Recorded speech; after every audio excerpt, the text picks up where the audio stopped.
जय श्री राधे। रामधारी गुप्ता खंड 1 प्रतिलेखन संख्या 26 गति 120 शब्द प्रति मिनट प्रारंभ करें।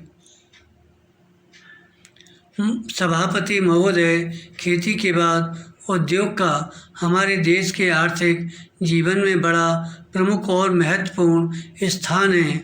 स्वतंत्रता के बाद देश में बड़े बड़े और मौलिक उद्योग धंधे खड़े किए गए हैं, जिनकी बहुत आवश्यकता थी। उस दिशा में अच्छा प्रयास किया गया है और उसमें बड़ी सफलता भी मिली है। लेकिन जहां बड़े बड़े उद्योग धंधे खड़े हुए, वहां छोटे छोटे उद्योग धंधों की, विशेष रूप से उन उद्योग धंधों की जो देश में परंपरा से चले आ रहे थे, बड़ी उपेक्षा हुई। बहुत से उद्योग धंधे अपने पुराने ढंग से चले आ रहे हैं, उनमें कोई नया परिवर्तन नहीं लाया जा सकता है, उनका कोई विकास नहीं हो सकता है। विराम देश की स्थिति को देखते हुए विशेष रूप से ग्रामीण क्षेत्रों में कौन से नए उद्योग धंधे खड़े किए जा सकते हैं, इस बारे में कोई अनुसंधान नहीं किया गया है।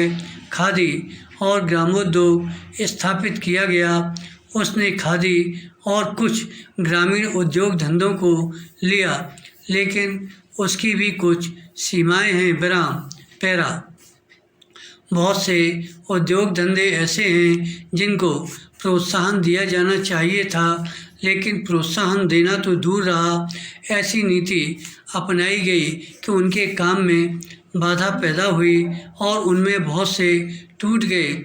इसका परिणाम यह हुआ कि एक तरफ तो हमने दिखाने के लिए बड़े बड़े कल कारखाने खड़े किए हैं, लेकिन दूसरी तरफ बेकारों की संख्या बढ़ती गई है।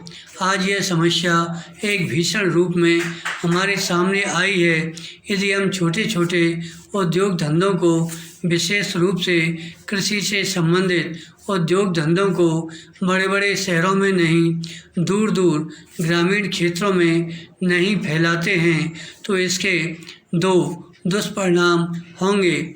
एक तो उद्योगों का केंद्रीकरण होगा, दूसरे शहरों की जनसंख्या बढ़ेगी, जिससे अनेक जटिल समस्याएं पैदा होंगी। विराम इससे हर एक आदमी को काम नहीं मिलेगा और हमारे जो पुराने उद्योग धंधे जीवन से संबंधित सामग्रियां तैयार करते हैं, उन पर बुरा प्रभाव पड़ेगा।